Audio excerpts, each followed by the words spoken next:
Igama nguqhosha ngokwenza kwakhe ngwasevisini ekhaya kuseshow endaweni yasemlalazi ngaphansi kuka baba ke usodolobha imeya yami lapho baba uJeke umfokazulu. Ngibingelela abaleli bokhozi FM nawe baba Mavusa. Uma sikhuluma ngoqhosha ngokwenza kwakhe yini emhlanganise nomculo eyenza ukuthi ungene kangaka ngasemkhakheni uthinta umculo ngiyabona ukhipha album yakhe entsha esihloko sayo sithi Bakery. Uqhosha ukhule umuntu othandayo umculo noma ngobe engathandi umculo kaMaskandi kakhulu kodwa ke ngithe ngokukhula nje nami sengiqala ukuhambela ihostela la kwaMashu la bekuhlala khona ubaba wami bengikwazi ukuthi ngilalela umculo omahawukela ngagcina ke ngithanda kakhulu kumgqumeni ngagcina ke nganothando nje olukhulu kulawo umculo ngagcina ke futhi ke ngingena ngiba umlandelo ovelele ngapha kubalandeli bakamgqumeni naseqendini elikhulu futhi osazwayo ngase ke ngikhipha i-album yami yokuqala ke ngo-2013 yebo. Sikubonile ngempela wenza kahle kakhulu nangasohlangothini lweindondo uyitholela amasadma lokho kusho ukuthini ekusebenzeni kwakho njengomculi?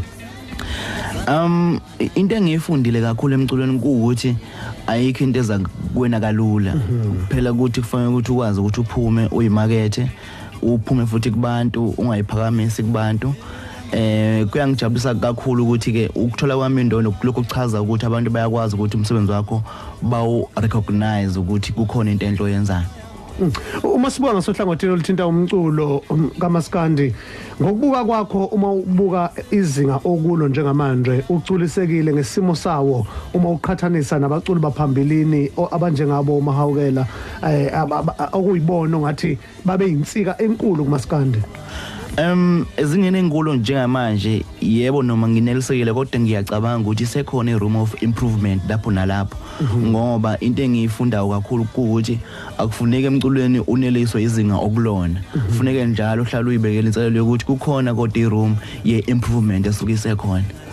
Yebo. Kulokho sesikubone ngaso kwesikhathi ukuthi izinsizwa zingcweke ngamazwi zishane ngamazwi khona emculweni wena njenge artist kuMaskandi ukuthatha njengento enjani ngoba kwesikhathi ke kubonakala sengathi sesine east ne west kwakhona la kuMaskandi. Kukabili Mavuso yonke into nama inelokhuzana inobuhle nobubi bayo. Emculweni ke yebo nginazi indondo zasesontweni zika Mamzanele kodwa ke lokho akusho ukuthi ufanele ngene ngithandaze emculweni. Lo kaMaskandi uhlukile kakhulu unama challenges akhona udinga abantu bakhona abathanda umnsizwa ubathanda khona ukuthi ungcwekisa insizwa nomyalezo nokunye so ke kuba kuhle ukucikisana ngamagama kodwa uma ngabe kungezoba namagama aphoxa mhlawumbe yabona.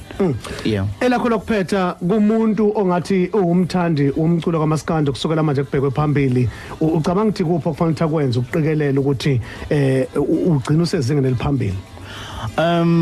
Abantu abakuyibona babalekile abathandi bomculo kuyibona abathenga umculo esitolo ukuthi beseke onke nje amaciko akhona bengathenga umuntu kodwa bathenga umculo qobo lwawo ngoba lokho kuzokwazi ukuthi kukhulisa namaciko asemancane enza kahle ngoba uma sihamba sithenga ngo-east no west noma ngo-north noma ngo-south yabo uzogcina manje uyeke ukuthenga umuntu owenza kahle ngokuthi akekho ngase side elikuphi yabona kodwa ke khona ngikhuthaza ukuthi wonke nje umuntu athengwe uma ngabe enze kahle kungathenga umuntu ukuthenga umculo. Yini le yenza ukuthi uyithele induku kwabanye uMaskandi makuthiwa ungena stage?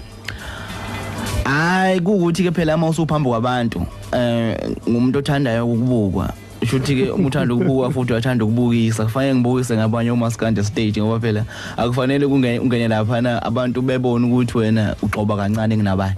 Basiba kakhulu sikufisela inhlanhla ngomsebenzi wakho omuhle kubhekwe phambili. Ngibonga kakhulu Mavuso nginxusa abathengi bomculo ukuthi bathenge i-album maqhosha itolo eBakery nawo wonke futhi amanye amaciko akhiphile ama-album amnandi ngiyabonga.